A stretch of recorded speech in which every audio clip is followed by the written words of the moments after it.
kalian, hari ini Miss akan mengantarkan kalian ke materi kita. Mungkin beberapa udah banyak yang mengetahui. Here I will tell you about of simple present tense. Ya, simple present tense is a very basic learnings in your material in English. Adalah materi yang paling mendasar dalam tenses atau time di bahasa Inggris. Jadi kalau dikatakan dia tense, dia merupakan bentuk waktu, begitu ya. Kalau dikatakan dia dengan simple present tense atau tense yang mana saya katakan dia merupakan waktu tadi, maka dikatakanlah dia sebagai kejadian di masa sekarang, artinya terjadi sekarang, begitu ya. Kemudian dia merupakan sebuah kebiasaan. Maksudnya kebiasaan adalah sesuatu yang dilakukan secara berulang-ulang. Sekalipun aku udah ngelakuinnya semalam, tetapi aku melakukannya secara berulang-ulang. Contohnya, aku datang ke sekolah setiap pukul 7 pagi, begitu ya. Atau aku bangun setiap pagi. Gitu dia. Sesuatu yang merupakan kebiasaan atau yang berulang-ulang, dia masuk ke present tense. Ciri-cirinya biasanya ada keterangan adverb of frequency. Di sini ada always, usually, often, sometimes, seldom, never. Selalu, biasanya, sering, kadang-kadang, jarang, tidak pernah. Ya, dia merupakan sesuatu yang berulang-ulang.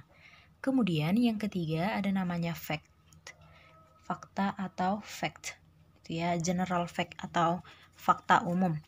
Fakta umum itu berarti dia fakta yang tidak bisa terbantahkan, begitu. Contoh Miss buat di sini, sun rises in the morning. Berarti matahari terbit di pagi hari, begitu ya. Atau mungkin kita bilang contohnya mungkin matahari terbit dari timur. Nah, kan nggak mungkin besok menjadi barat, nggak mungkin besoknya jadi di utara. Intinya dia merupakan fakta atau yang secara ilmiah tidak dapat terbantahkan, begitu dia. Maka kita langsung masuk present tense itu bagaimana sih Miss cara mengungkapkannya. Jadi di sini ada Miss bikin dua rumus. Jadi hampir semua kalimat itu terdiri atas kedua kalimat ini.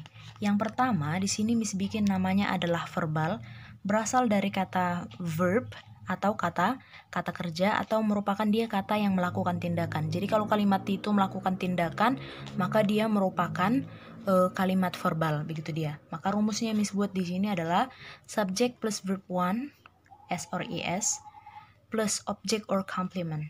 Ya, kalau dikatakan dia subjek, dia merupakan pelaku, sedangkan kata kerja dia adalah tindakannya, kemudian objek adalah korbannya atau yang dikenai pekerjaan, sedangkan dia complement itu merupakan pelengkap. Jadi kalau dikatakan dia pelengkap, bisalah dia keterangan waktu, keterangan tempat, kemudian keterangan cara. Ya, maka kita langsung masuk ke contohnya. Mereka membawa buku. Jadi langsung cara mengenali apakah dia verbal atau non-verbal adalah lihat yang di samping subjeknya itu. Subjeknya kan mereka. Langsung lihat di sampingnya ada membawa. Membawa itu kan kata kerja. Biasanya kata kerja itu berawalan me atau ber, gitu kan?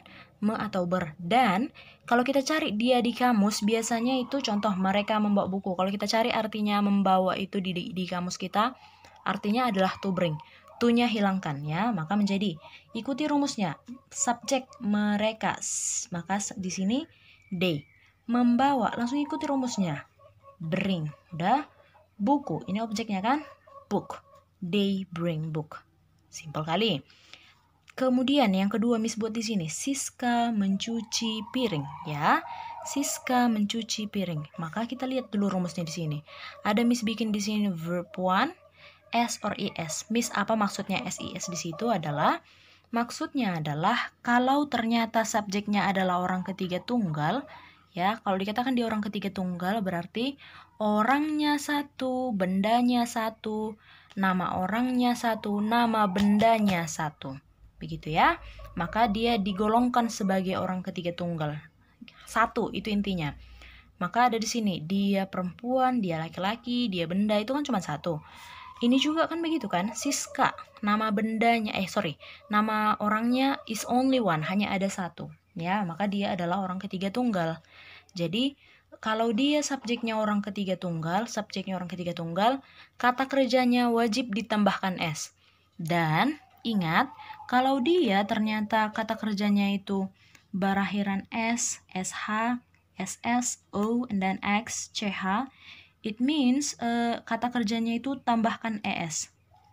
Ya, tambahkan ES. Kemudian, if the verb, kalau kata kerjanya ends in Y, berakhiran pada Y, berakhiran dengan Y, maka Y-nya ubah menjadi IS. Kita coba di sini soalnya yang tadi itu, Siska mencuci piring. Siska. Mencuci tadi kata kerja, maka wash, kan gitu kan? Kalau di kamus jumpamu to wash, hilangkan to-nya, maka Siska wash. Karena dia berakhiran SH, seperti yang Miss bilang tadi, tambahkan ES-nya di sini. Maka menjadi Siska washes. Bisa plate, bisa the plate. Piring itu plate, gitu kan? Next, kita masuk ke non-verbal. Namanya juga non-verbal, berarti non-verb. Tidak mengandung kata kerja ya. Jadi Miss mengandung apa? Kita lihat contohnya di sini. Subject plus to be. To be dalam present itu adalah is, am, are plus adjective or noun. Adjective artinya adalah kata sifat begitu ya. Bagaimana sifat atau kata sifat itu biasanya kata yang menerangkan sebuah benda begitu ya. Noun itu adalah kata benda. Karena apa? Kenapa Miss sebutkan itu non-verbal? Tidak ada kata kerjanya. Lalu kan biasanya ada seperti ini kalimat kan, kamu cantik. Nah itu kan tidak ada kata kerjanya gitu kan.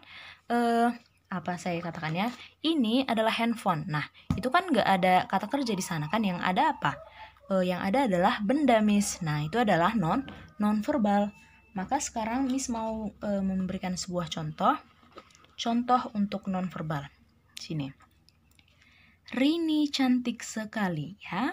Lihat di sini. Rini cantik sekali. Rini. Oke, kita bikin subjeknya. Rini. Cantik sekali itu kan bukan kata kerja. Maka ikuti rumus nonverbal. Maka Rini itu ada berapa orang? 1 orang kan?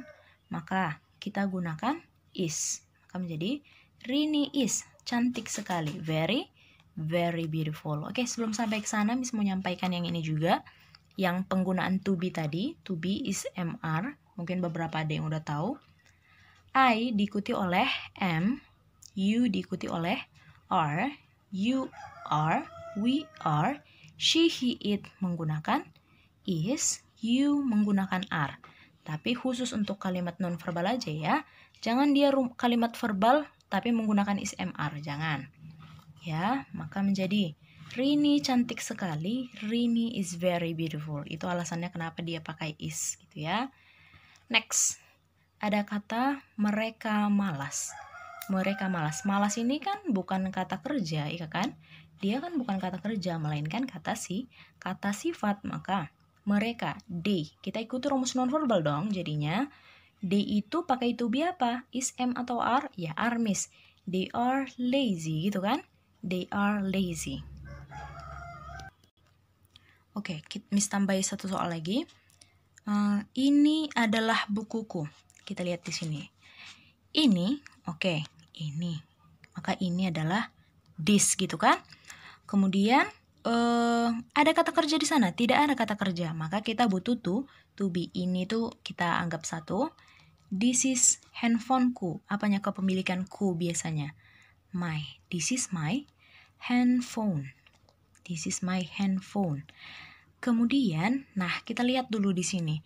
Kalau di nonverbal itu tidak ada, bukan nonverbalnya itu adalah kata sifat, maka is MR-nya jangan diartikan dengan adalah. Jadi yang ada bukan Rini adalah cantik sekali, bukan. Dia hanya untuk membantu si very beautiful aja. Maka Rini cantik sekali. Mereka malas. Tetapi kalau ternyata di nonverbal itu adalah kata benda, maka is MR-nya itu diartikan sebagai adalah gitu ya. Mari kita masuk ke contoh soal yang secara umum. Jadi ini udah langsung Miss campur dia yang verbal dengan nonverbal. Kita lihat di sini kami membantu Rizky. We, membantu itu kan help gitu ya. Kami itu kan bukan orang ketiga tunggal gitu kan. Kami itu kan bukan orang ketiga tunggal. Jadi nggak perlu pakai S atau IS. Maka menjadi we help Rizky. Gitu dia. And then yang kedua adalah Mereka mencuri jambu kelutuk kami, ya. Mereka mencuri jambu kelutuk kami. Maka langsung lihat yang di samping subjeknya. Kalau dia kata kerja berarti rumus verbal, kalau bukan kata kerja berarti rumus non-verbal. Ternyata mencuri itu kata kerja gitu kan. Mereka mencuri, they. Kalau kita cari di kamus, mencuri itu adalah to steal gitu kan. Tapi hilangkan to-nya, lagi-lagi Miss bilang. Bukan orang ketiga tunggal, jadi jangan tambahkan SIS gitu kan. They steal jambu. Jambu dalam bahasa Inggris itu apa ya? Jambu kelutuk. Guava. Ternyata ada kami. Inilah yang perlu hati-hati itu ya kan. They steal jambu kelutuk kami. Maka kita buat di sini, they steal our guava. Oke. Yang ketiga adalah dia dalam kurung perempuan senang sekali. Dia, she, senang sekali. Dia senang sekali di sini nggak ada kata kerja ya, berarti ini rumus nonverbal. Berarti rumus nonverbal itu tadi apa dikatakannya di sini kan, tadi yang ini subjek ditambah to be kan, berarti kalau nonverbal maka di sini dia senang sekali, she pakai is mr, maka pakai is, senang sekali, very happy. Oke, lalu yang keempat, Sarah suka membaca buku. Kita ambil Sarah. Ya kan? Langsung lihat yang di samping subjek, kata kerja atau kata sifat. Suka itu kan kata kerja, ya kan? Sarah like. Gitu kan? Sarah itu orang ketiga tunggal atau tidak? Orang ketiga tunggal, Miss. Maka Sarah likes, ya. Kalau ada kata kerja bertemu dengan kata kerja, jodohkanlah dengan kata to. Ya, ingat itu ya. Kalau ada kata kerja bertemu kata kerja, jodohkan dengan kata to. Maka Sarah likes to read buku. Book. Oke, kemudian yang kelima adalah, coba yang nomor 5, teman kami, our friend. Nah, coba diperhatikan di sini. Jangan karena dia artinya adalah our friend, yang memiliki dia memang banyak, tapi dia hanya satu. Ya, artinya dia adalah orang ketiga tunggal, si our friend ini, teman kami. Contohnya teman kami adalah si Siska gitu kan. Kita sebutlah dia dengan teman kami. Bukan berarti hanya karena Siska adalah teman kami, kaminya ini banyak, si Siska menjadi banyak kan gitu, enggak ya. Tetap temannya hanya ada satu gitu kan. Teman kami takut. Langsung lihat yang samping subjek Miss bilang tadi. Verbal atau non-verbal? Dia adalah non-verbal ya. Bukan kata kerja takut ini gitu kan. Maka teman kami ini tadi berapa saya katakan, dia hanya ada satu, maka pakai to be dong karena non-verbal Miss. Iya, maka our friend is, ya, takut, afraid, takut gitu kan. Nah, tadi kalau Miss bilang kalau ada kata kerja bertemu kata kerja, jodohkan dengan kata to. Sama seperti ini, kalau ada kata sifat bertemu kata kerja, di sini tadi kalau ada kata kerja bertemu kata kerja kan? Kalau ada kata sifat bertemu kata kerja, ya, juga jodohkan dengan kata to. Maka our friend is afraid to enter. Kemudian perhatikan, kalau sudah ada kata to, ya, kata kerja yang ada di depan to-nya itu, ya, tidak boleh diberikan imbuhan apapun. Dia harus infinitif. Apa infinitif itu, Miss? Infinitif itu maksudnya adalah kata kerja dasar atau kata kerja yang tidak boleh diberikan imbuhan apapun. Contoh Miss buat di sini. Looks, looking, ya. Looked, ya. Kemudian ada kata look. Yang adalah infinitif di sana adalah look. Kenapa? Dia tidak diberikan imbuhan apapun. Di sini ada imbuhan ed, imbuhan ing, s. Nah, itu dia infinitif, berarti tidak diberikan imbuhan apapun dan belum mengalami perubahan sama sekali dari tenses. Baik, sekian untuk materi kita hari ini about the present tense ya. Soon, sebentar lagi misalkan kirim beberapa latihan soalnya. Thank you so much for today. Selamat belajar.